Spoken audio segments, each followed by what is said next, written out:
Hey guys, welcome back to my YouTube channel. In today's video, I'll be talking about how you can add Amazon affiliate links onto your YouTube channel. So first of all, get the link for the product and make an affiliate link.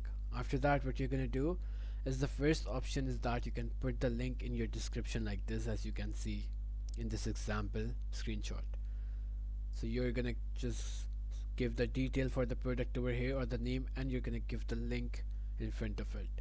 Next thing you can do is you can just post it in your comments and pin that comment. There's an example like this as well.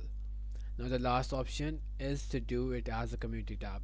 So open up your community tab and then post it over here, and then give all the details about the Amazon affiliate link over there as well.